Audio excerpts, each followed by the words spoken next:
자, 부활, 이제 부활. 이런 부활과 반대되는 그 반대되는 말을 반대말이 뭐냐면 죽음입니다. 그러니까 이 죽음과 부활을 굉장히 그 성경적으로는 반대적인 개념으로 보고 있어요. 죽음과 부활을. 그래서 이 죽음과 부활은 굉장히 그 밀접한 연관성이 있어요. 그래서 죽음에서 이제 부활했다고 해서 죽음이 없어지는 것은 아닙니다. 그래서 이것을 좀 어떤 것으로 조금 더 우리가 좀 이해하는 것을 어떤 것으로 좀 생각한다면 부활, 죽음. 이 부활을 빛으로 보면 이 죽음을 뭘로 볼 수 있나요? 어두움으로 볼 수 있어. 어두움. 그러니까 빛과 어두움은 정반대잖아요. 정반대 위치에 있잖아요. 그죠? 빛과 어두움은. 그래서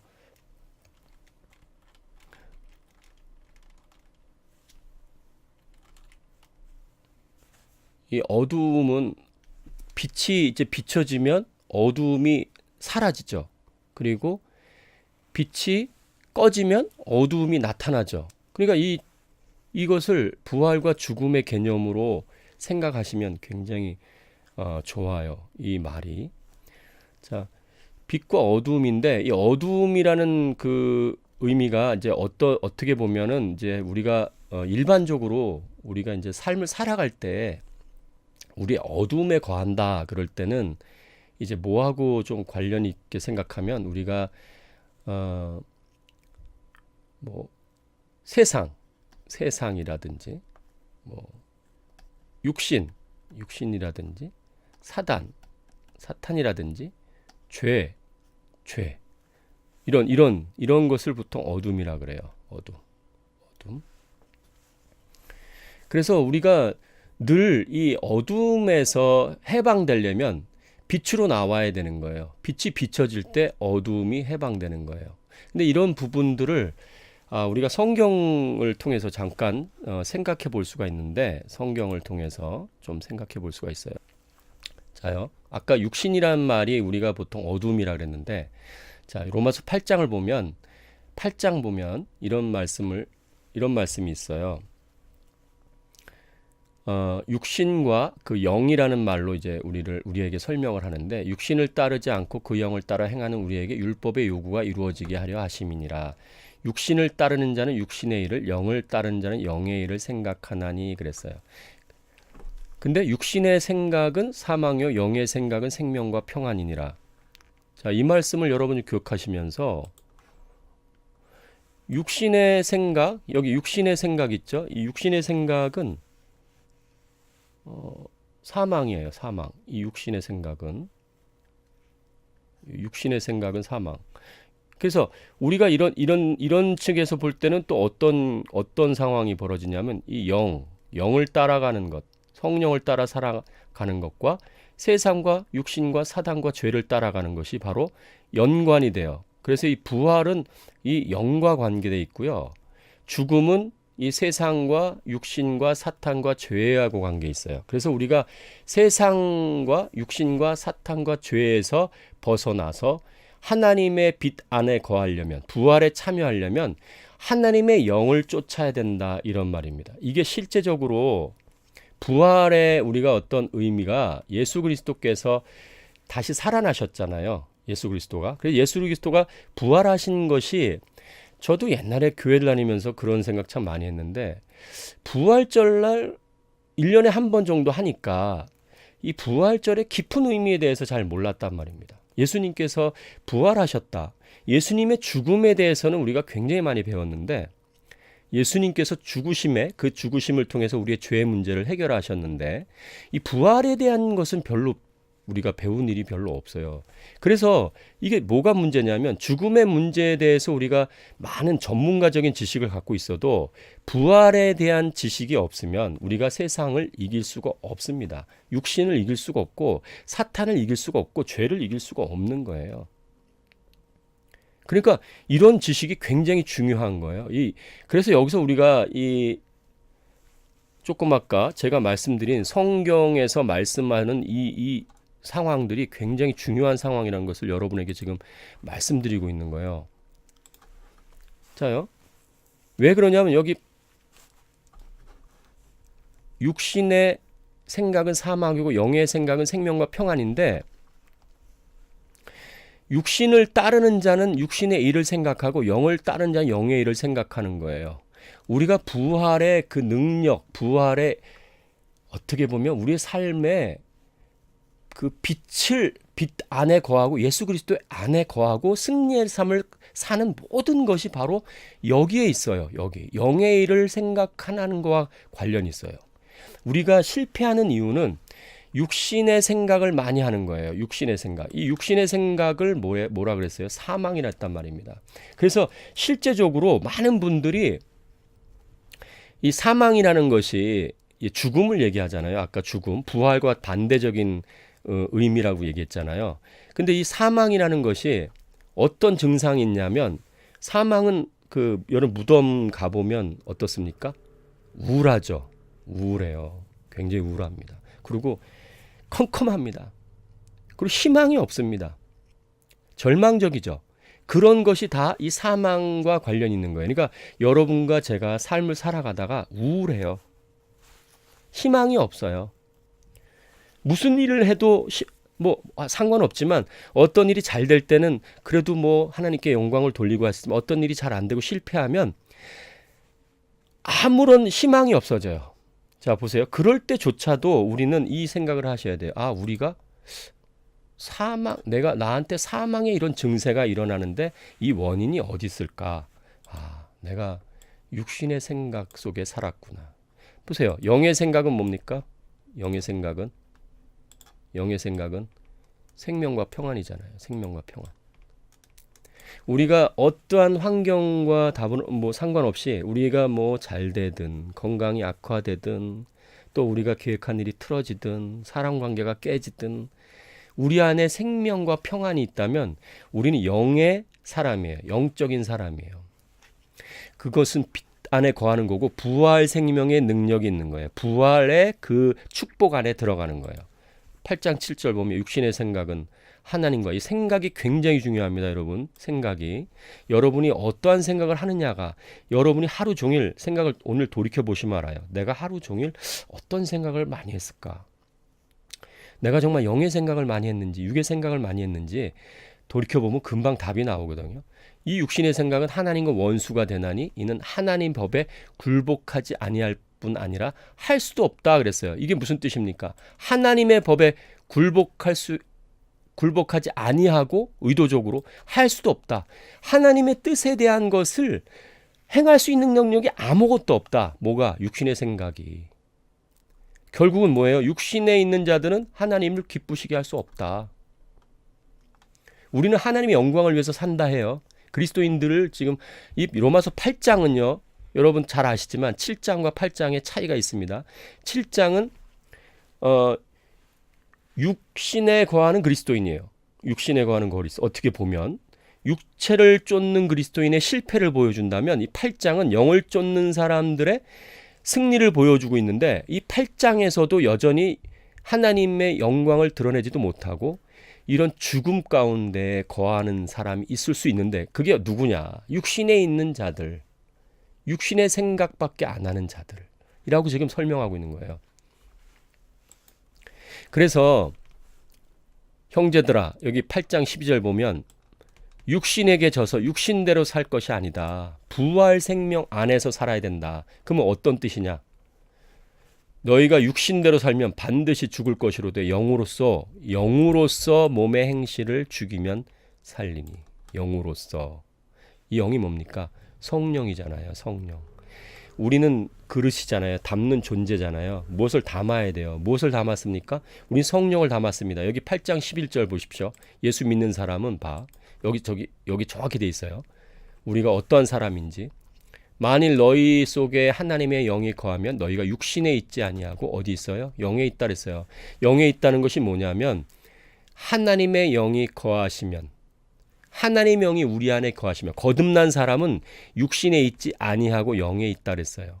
육신에 있지 않고 영에 있음에도 불구하고 육신대로 살면 반드시 죽을 것이로되 영으로서 몸의 행실을 죽이면 살리니 그랬어요. 이 죽을 것이로되가 이게 또 지옥에 간다 그런 의미가 아닙니다. 이걸 또 그렇게 하면 우리는 말도 안 되는 거예요. 예수님 믿고도 그럼 육신대로 살면 지옥.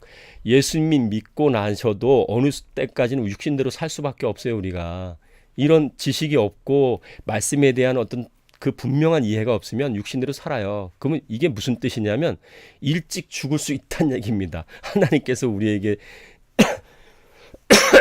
주신 어마어마한 축복을 누리잖아요. 이 땅이 정말 여러분 제가 말씀드렸지만 저 영원한 나라 가기 전까지 이 땅에서 우리가 할 일이 얼마나 많이 있습니까? 이 땅에 하나님께서 우리에게 주신 그런 모든 그 훈련의 장이라 그랬잖아요. 초등학교, 중학교, 고등학교, 대학, 영적인 대학원까지가 다 준비된 이런 곳에서 우리가 제대로 배우지도 못하고 죽을 수 있다 이 얘기 아닙니까?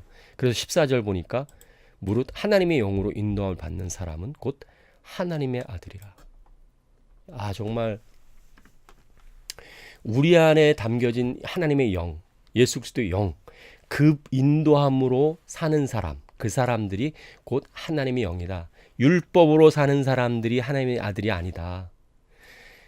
의문으로 사는 사람들이 그 사람 인도함을 받는 사람이 하나님의 아들이 아니다. 하나님의 영으로 인도함을 받는 사람이 하나님의 영이다. 이렇게 말씀하잖아요. 그러면 우리가 이제는 자녀이면 또한 상속자요, 하나님의 상속자요, 그리스도와 함께 상속자니 우리가 그와 함께 영광을 받기 위하여 고난도 받아야 할 것이니라. 이 고난, 예수 그리스도께서도 하나님의 아들이면서 순종을 배우셔야 됐거든요. 성경 말씀에서도 있어요. 그가 고난을 통해서 순종을 배웠어요. 우리도 마찬가지예요. 고난을 통해서 순종. 근데 고난이 오게 되면 우리가 하나님을 막 버립니까? 고난이 오면 하나님을 막 원망합니까? 아닌 거예요. 그 고난은 당연한 거죠. 고난이 오더라도 이상하게 여기지 말라 그랬어요. 베드로 사도도. 이상하게 여기지 말라. 우리가 어떤 고난이 오는 것은 그것은 너무나 당연한 것이다. 생각건대 현재의 고난은 장차 우리에게 나타날 영광과 비교할 수 없도다. 현재 고난 속에서도 우리는 충분히 이겨낼 수 있는 게 여러분 그렇잖아요. 우리가 이 세상 살면서도 만약에 여러분이 그 아파트가 엄청난 아파트가 당첨이 됐어요. 지금 사는 곳은 월세고 막 형편없어요. 그래도 내년에 그 아파트가 지어지면 그냥 무료로 들어가는 어떤 상황이 됐다고 예정을 하자고요. 가정을 하게 되면 지금 우리가 당장 내가 사는 곳이 좀 답답하고 힘들어도 내년이면 좋은 데 들어가잖아요. 하물며 이 땅에서도 그런 게 있으면은 우리가 현재의 어떤 고난을 나가는데 우리에게 나타날 영광과 비교할 수 없는 그런 고난이 있다 해서 우리가 넘어집니까? 쓰러집니까? 절대 그럴 수 없다는 거죠. 이게 부활 생명의 능력인데 여기서 가장 우리가 좀 마음에 갖고 있어야 될 것이 있어요. 형제들아, 너희가 육신대로 살면 반드시 죽을 것이로되. 이 말씀을 여러분은 좀 기억하셔야 돼요. 육신대로 살면 반드시 죽을 것이로되 어둠 가운데 살면 반드시 죽을 것이로되 제가 아까 말씀드린 거와 같아요. 아까 제가 그랬죠. 부활 예? 아까 말씀드렸잖아요. 영으로서 살아야 돼요. 영으로서 세상과 육신과 사단과 죄에게 눌려서 어둠 가운데 있으면 안 됩니다. 이게 빛에 있는 겁니다. 빛이 비춰지면 어둠은 그냥 물러가요. 그래서 제가 어제 잠깐 말씀드렸듯이 사단이 말이죠. 사단이 하와를 유혹했을 때 아담과 하와가 재빠르게 그런 문제를 가지고 하나님께 나아갔어야 되는 거예요. 하나님 앞에 나아갔어야 되는데 그들은 하나님 앞에 나아가질 않은 거예요. 자기 스스로 그 문제를 해결하려고 했어요. 우리는 항상 무능력해요.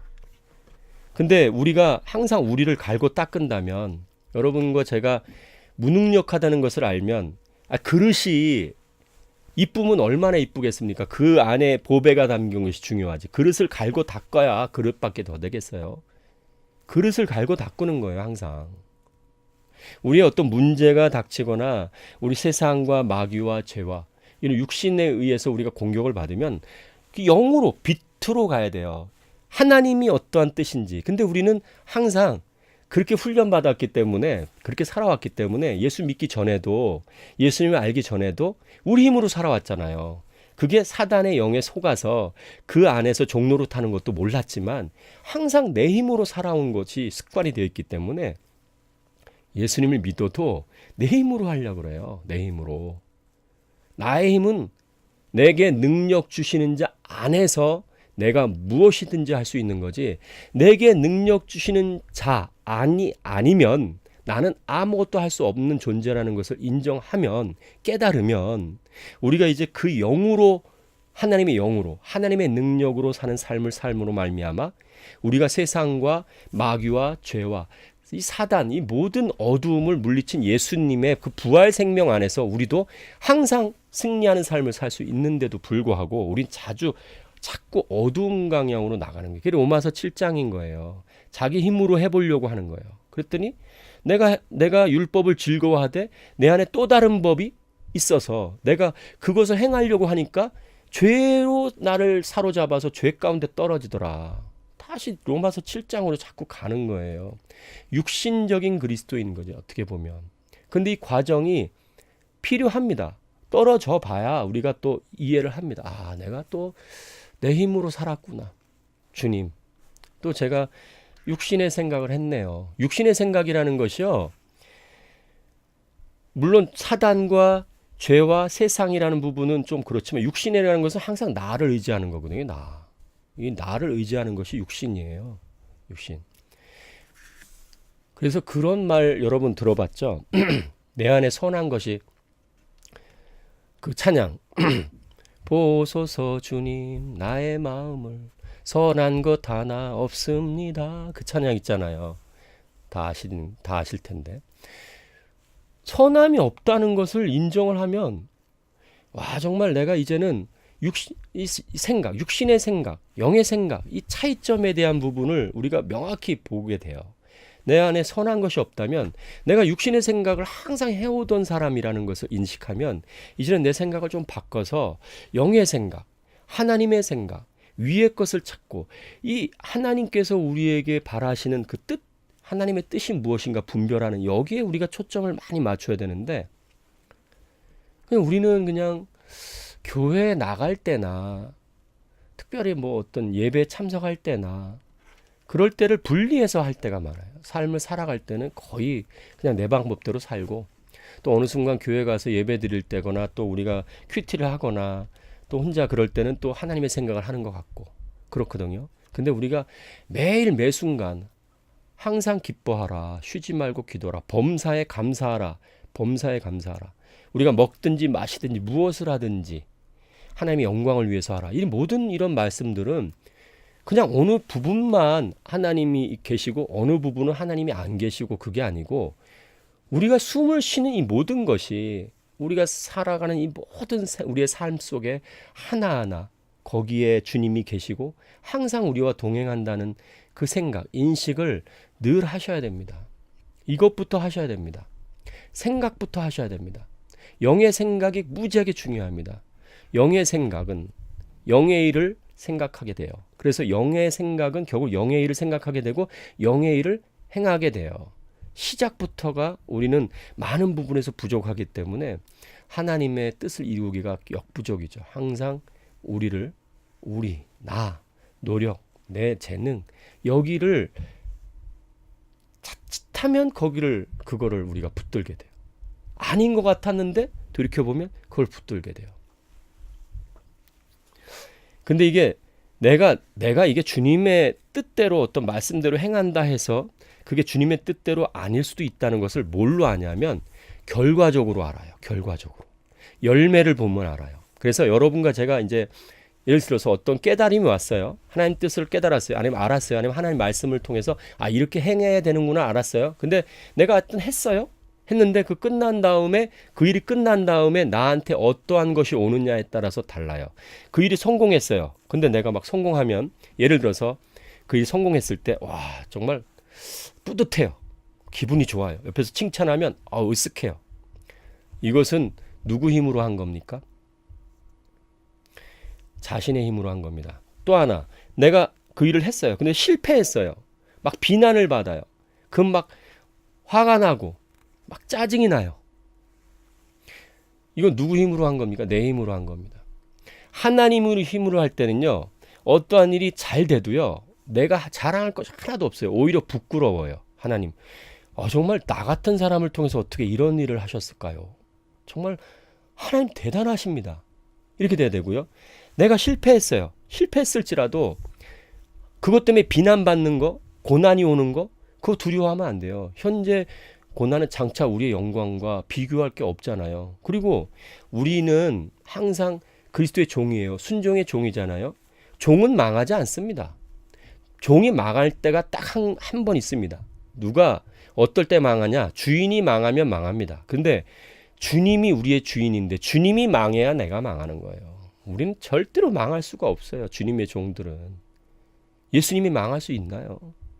예수님이 망해야 내가 망하는데 예수님이 망할 수 있겠어요? 전능하신 하나님이 우리 망하지 않습니다. 잠시 고난받을 수 있습니다. 주의 종들 다 그랬습니다. 사도 바울 보십시오. 얼마나 많은 고난을 당했습니까? 베드로 보세요. 베드로가 역사적으로 보면 거꾸로 십자가에 못 박혀 죽었다는데 그리스도의 제자들이 어떠한 길을 갔습니까? 다 순교했잖아요. 고난이 오는 거 그거 어떻게 보면 당연할 수 있습니다. 이 세상이 사단이 임금인데 우리가 하나님 뜻대로 살려고 해보세요. 하나님 뜻대로 하는 사람이 돈을 많이 벌 수 있겠습니까? 양심적으로 사는 사람이 돈을 많이 벌 수 있고 이 세상에 권력을 얻을 수 있겠습니까? 쉽지 않습니다. 물론 하나님께서 하나님 뜻을 이루기 위해서 권력도 주십니다. 자랑할 것이 하나도 없는 거죠. 우리가 권력이 있든 권력이 없든 돈이 있든 돈이 없든 어떠한 일이 잘 되든 안 되든 우린 담는 그릇이고 그 주님이 우리를 통해서 일했을 때 그 열매가 맺어지는 겁니다. 우리 자신이 하나님 안에서 빛의 자녀다. 빛의 자녀고 우리가 빛이다. 이렇게 말씀하셨어요. 두려움이 여기 있습니다. 우리가 두려울 게 뭐가 있겠어요? 우리 자신이 빛인데. 우리가 가는 곳에 어둠이 물러가게 돼 있는데 예수 그리스도의 이름으로 사단은 물러가잖아요. 우리가 예수 그리스도 이름으로 나가고 예수 그리스도 이름으로 살아가는 사람들인데 두려움이 어디 있습니까?